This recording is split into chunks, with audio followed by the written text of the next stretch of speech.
And from the national headquarters of RT America in our nation's capital, hello again, everybody. I'm Rick Sanchez. So, tonight, our country, the United States of America, is waving the white flag in its ongoing trade war with China. After months of trying to show China who's really the boss, this morning we found out. And the boss is China. Look, in any negotiation, if you come on too strong, the other side can simply say, fine, we're going to walk away. And we're taking all of our chips with us. We're done, period. That's kind of what China did, right? So what China was really saying is, we can wait this out. We can wait this out as long as you want. But actually, you know what China did? They did one better. It went out and it signed a very public deal with Russia and about 5 other nations. You saw us report this right here. And we told you what that, when it happened, might lead to, right? So while Mr. Trump was going around telling everybody in the world to stay away from doing any business with Huawei, Huawei sales actually seemed to be booming, especially in the area of 5G technology, which we also reported on right here earlier last week. And then there's this. And then there's this. Stay with me here. Here at home, while all this was going on, U.S. companies were screaming bloody hell as they discovered that not doing business with China would cut into their revenues, some by as much as 40%.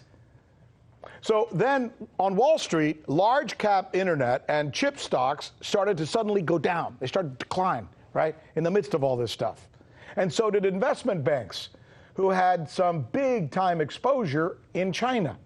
So everybody seemed to be getting the message, right? Except Trump and the U.S. media. All throughout this. Remember, we were reporting on all of this as it was going down, step by step. But this morning, fresh off of his visit with world leaders in Osaka, all of whom were either critical or enjoying the U.S.'s economic freefall during all of this, the President of the United States capitulated and seemed to call the whole thing off. Mr. Trump, who campaigned on getting tough on China and was actually satirized doing so on programs like Saturday Night Live, remember China, is now retreating in 2 ways, really.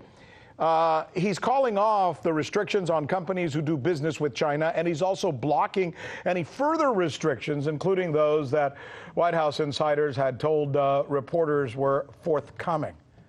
However, this momentous economic victory for China is not exactly the headline that you would expect to be seeing all over the United States. In fact, I got to tell you, it's hardly being covered. What is making headlines, in fact, is the embarrassment that Beijing must be feeling from these pictures that have been coming out of Hong Kong today. Have you seen this? Let's go to the video.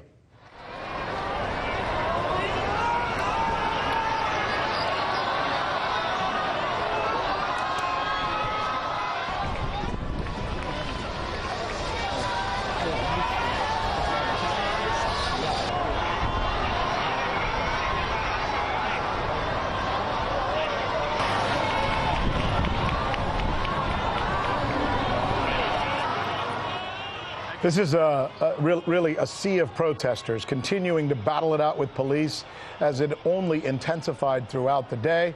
And it seemed to suggest that they'd prefer to go back to the old ways and want China's extradition policy officially revised. But, you know, I want to switch to another picture now, because what may be even the toughest pill of all for Beijing to swallow is watching this here. See this? These are protesters actually breaking into the Parliament building, and they actually got in. See some of them getting inside the building? This is them inside the Parliament. Can you imagine? And then they went in and they wrote graffiti and they defaced it with scribblings. They did eventually leave as police asked them to do so, threatening to use tear gas. But can you imagine what would have happened if they would have held their ground, creating what would have been an international showdown in Beijing? Saying there in Hong Kong at the Parliament, we're not leaving? Good gosh. What a day, huh? What a weekend. So here's what we're going to bring you tonight. What's next for the Trump administration and the United States after this seeming capitulation? Will they try and spin it as another win and say anyone who says different is just fake news? Or will they point to the impromptu meeting with Kim Jong-un and announce that that's the real story? And how will China's Xi Jinping deal with the embarrassment in Hong Kong? And what's it say about his leadership right now? A lot going on. I mean, a lot to drill down on. And we've got it all covered for you. This is the News with Rick Sanchez, where we believe with passion that it is time to do news again. So you haven't heard that we're the ones covering the stories that you won't see covered anywhere else? In Venezuela, Kazakhstan. Let's go to Hong Kong. And the media reaction to that has been crickets. How about the way we cover those stories? What the hell does that mean? Huawei. That's the key word in this case, uprising. Keep? Can you believe that? Watching. This is the right thing for members of the media to do, to actually pick sides. Look, if you like what you see, subscribe.